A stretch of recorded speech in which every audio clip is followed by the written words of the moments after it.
በኢትዮጵያ የፖለቲካ ሰማይ ስር አንድ ትልቅ ምስጢር አለ። የምንሰማው ጩኸትና የምናየው እውነት የተለያየበት፣ የካሜራው መብራት ሲጠፋ በጨለማ የሚዶለተው ሴራ የተጋለጠበት ወሳኝ ታሪካዊ ምዕራፍ ላይ ቆመናል። ለዓመታት ተኝተን ስንነሳ የተነገረን ተረት ቢኖር ሰሜኑ እርስ በርሱ ይባላል፣ እኛ መሃል ላይ ሆነን ዳቦውን እንቆርሳለን የሚል ነበር።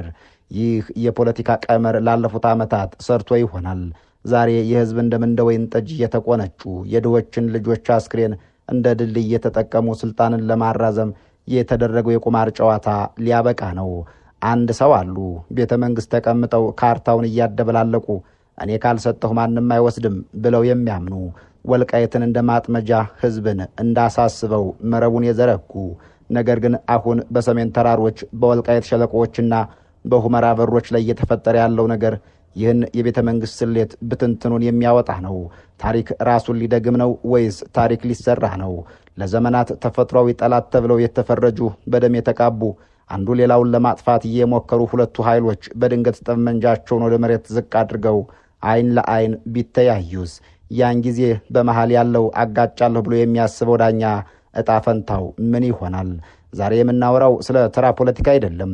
ዛሬ የምናወራው ስለ ተራ መሬት ክልከላም አይደለም። የምናወራው ከአዲስ አበባ ቁጥጥር ውጭ ስለወጣው የሞት ሽረት ኃይል ነው። የምናወራው የተተኪዎች ዘመን አክትሞ ባለቤቶቹ በራሳቸው እጅ ስለሚጽፉት አዲስ የደም ፊርማ ነው።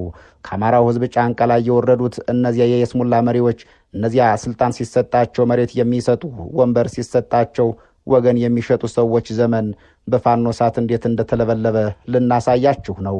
በጣም የሚያስደነግጠው ግን ይህ አይደለም። የሚያስደነግጠው አሁን ከትግራይ በኩል እየመጣ ያለው ነፋስና ከአማራው በኩል ያለው ጽናት ሲገናኝ የሚፈጥሩት አዲስ አውሎ ነፋስ ነው።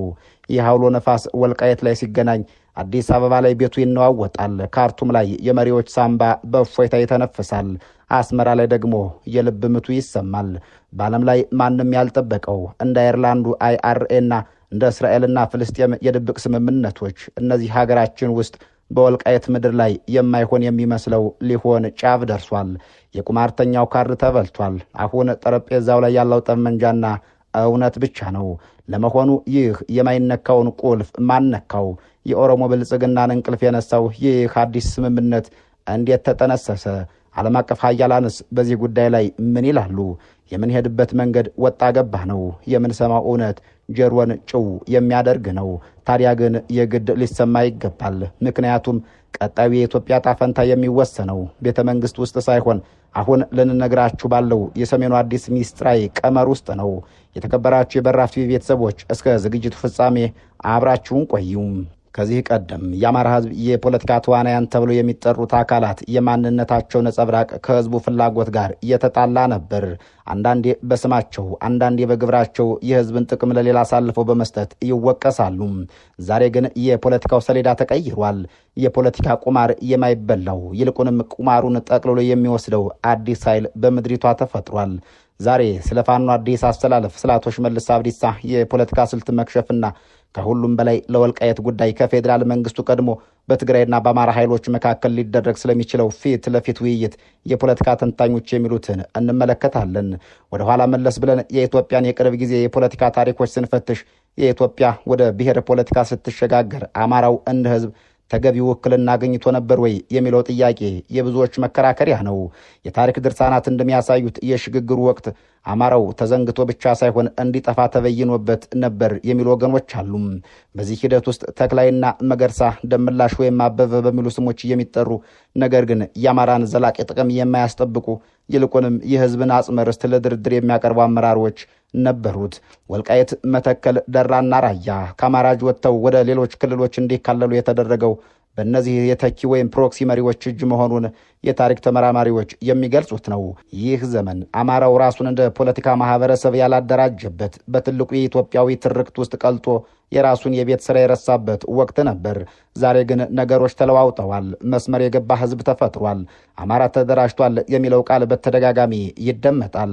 ህዝቡም ከመከላከል አልፎ ወደ ማጥቃት፣ ከመምራት አልፎም ወደ መወሰን የተሸጋገረ ይመስላል። እዚህ ላይ ነው የአቶ ሽመልስ አብዲሳ ስም የሚነሳው። በኦሮሚያ ክልልና በብልጽግና ፓርቲ ውስጥ ቁልፍ ሚና ያላቸው አቶ ሽመልስ አብዲሳ የፖለቲካ ካርታዎችን በማቀየርና ተቃዋሚን በማዳከም ቁማር በመጫወት የሚታወቁ ናቸው። ነገር ግን አሁን እየታየ ያለው ተቃውሞና የፋኖ አደረጃጀት የተለመደውን የፖለቲካ ሴራ የሚበላው ሆኖ አልተገኘም። እንዳውም ተንታኞች እንደሚሉት የአሁኑ ቁማር ጨዋታውን ሳይሆን ተጫዋቾችን ጭምር የሚበላ ሆኗል። አማራው ራሱን በራሱ በማደራጀቱ ምክንያት ማዕከላዊ መንግስቱ በለመደው መንገድ እርስ በርስ በማጋጨት ወይም በመከፋፈል ውጤት ማምጣት አልቻለም። ሰሞነኛው ዘፈን ወልቃይትን ህወሓት ሊወስደው ነው፣ በወልቃይት ተኩስ ተከፍቷል ወዘተ የሚል ነው።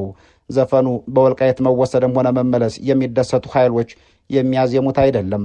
ሰላም እንደ ጦር የሚወጋቸው፣ በተለይ የአማራው ሰላም እንቅልፍ የሚነሳቸውና ጦር ሆኖ የሚወጋቸው ግጭት ጠማቂ ኃይሎች የሚቆዝሙትን ጉርጉሮ ነው።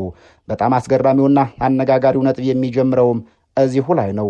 ለረጅም ጊዜ ሲነገር የነበረው ወልቃይት የአማራ ነው ወይስ የትግራይ የሚለው ጥያቄ በፌዴራል መንግስቱ ወይም በጠቅላይ ሚኒስትር አብይ አህመድ ዳኝነት ይፈታል የሚለው ተስፋ እየቀነሰ መጥቷል። አሁን የፖለቲካ ሳይንስ ምሁራን አዲስ ሐሳብ እያቀረቡ ናቸው። ይኸውም ከአብይ አህመድ በፊት ትግሬውና አማራው ተነጋግረው ይፈቱታል የሚል ነው። ሁለቱም ህዝቦች ከፌዴራል መንግስቱ ጋር የራሳቸው ቅራኔ ውስጥ ገብተዋል። በታሪክ የጠላት ወዳጅ ነው እንደሚባለው ሁለቱም ሰሜናዊ ኃይሎች የማዕከላዊ መንግስት ጣልቃ ገብነት የለሽ ችግራቸውን ለመፍታት ሊፈልጉ ይችላሉ። ፋኖ አሁን እንደ ሽፍታ ወይም እንደ ተበታተነ ኃይል ሳይሆን የመደራደር አቅም ያለው አካል ሆኖ ወጥቷል። ህወሓትም ቢሆን ከፌዴራል መንግስቱ የሚጠብቀው ተስፋ ይልቅ መሬት ላይ ካለው ኃይል ወይም ከፋኖ ጋር ተነጋግሮ ዘላቂ ሰላሙን ማምጣቱን ሊመርጠው ይችላል። በዓለም አቀፍ ደረጃ እንደ አይርላንድ ማለትም አይአርኤና በእስራኤል ፍልስጤም ታሪክ ውስጥ እንደታየው ማዕከላዊ መንግስታት መፍትሄ ሲያጡ ታጣቂ ኃይሎችና ማህበረሰቡ በቀጥታ ሲደራደሩ ውጤት የመጣበት አጋጣሚዎች አሉ። በዓለም አቀፍ የፖለቲካ ሳይንስና የግጭት አፈታት ታሪክ ውስጥ ከታች ወደ ላይ የሚደረግ ሰላም ወይም ቀጥተኛ የባላንጣ ውይይት የሚባለው ጽንሰ ሐሳብ ለወልቃይትና ለሰሜን ኢትዮጵያ ቀውስ ትክክለኛ መፍትሄ ነው። በሰሜን አይርላንድና በመካከለኛው ምስራቅ ከታዩ ታሪካዊ ክስተቶች በመነሳት ይህን ጉዳይ ለየብቻ ነጥለን ከወልቃይት ወቅታዊ የግለት መጠን አንጻር እንመልከተው። በዓለም ታሪክ ውስጥ ለዘመናት የቆዩ ደም ያቃቡና መፍትሄ የላቸውም የተባሉ ግጭቶች የተፈቱት በመዲናዎቹ በሚኖሩ ጠቅላይ ሚኒስትሮች ሳይሆን መሬት ላይ በሚፋለሙት ጠላቶች ቀጥተኛ ውይይት ነው። መንግስታት ብዙ ጊዜ ግጭትን ለስልጣን ማራዘሚያነት ይጠቀሙበታል። ተፋላሚዎቹ ግን የጦርነትን ዋጋ ስለሚከፍሉት ከማዕከላዊው መንግስት ቀድመው ወደ ሰላም ይመጣሉ። በሰሜን አየርላንድ ለ30 ዓመታት የዘለቀው ዘ ትሮብለስ የሚባለው ግጭት በአየርላንድ ሪፐብሊካን ጦር ወይም አይአርኤና በብሪታንያ ታማኞች ወይም ዩኒዮኒስት መካከል ነበር። የለንደን መንግስት ለዓመታት አይአርኤን እንደ አሸባሪ ፈርጆ ለማጥፋት ሞከረ፣ አልተሳካለትም። ለውጥ የመጣው ሁለቱም ወገኖች አንዳችን ሌላችንን በጦርነት ማጥፋት አንችልም ወደሚል ድምዳሜ ሲደርሱ ነው። የለንደን መንግስት ወደ ጎን ተገፍቶ የአይአርኤ የፖለቲካ ክንፍ ወይም ሲንፌል እና ተቀናቃኞቻቸው ፊት ለፊት ተቀመጡ። አሁን አማራ በፋኖ በኩልና ህወሓት የደረሱበት ደረጃ ይህንን ይመስላል። ፋኖን ማጥፋት እንደማይቻል ተረጋግጧል። ህወሓትም ቢሆን ተመልሶ ወልቃይትን በጉልበት መውሰድ እንደማይችል ግንዛቤ እየወሰደ ነው። ልክ እንደ ሰሜን አይርላንድ አዲስ አበባ ወይም የፌዴራል መንግስቱ ጣልቃ ገብነት ግጭቱን ከማራዘም ውጭ መፍትሄ ካልሆነ መሬት ላይ ያሉት ኃይሎች የማይገሰስ ድንበር አስምረው ወደ ድርድር ሊመጡ ይችላሉ። በተመሳሳይ መልኩ በ1990ዎቹ መጀመሪያ ላይ የእስራኤል መንግስት ከፍልስጤም ነጻ አውጪ ድርጅት ጋር ወይም ፒኤልኦ ጋር መነጋገር ማለት ከዲያብሎስ ጋር መመገብ ተደርጎ ይወስደው ነበር። ነገር ግን በድብቅ በተደረጉ ንግግሮች ሁለቱም አካላት የህልውና እውቅና ለመሰጣጠት ተገደዱም። በወልቃይት ጉዳይ ትልቁ ችግር እውቅና የመንፈቅ ችግር ነው። ትግራይ አካባቢውን ምዕራብ ትግራይ ትለዋለች፣ አማራ ደግሞ ወልቃይት ጠገዴ ይለዋል። የፌዴራል መንግስቱ ደግሞ ጉዳዩን በማንጠልጠል እሳት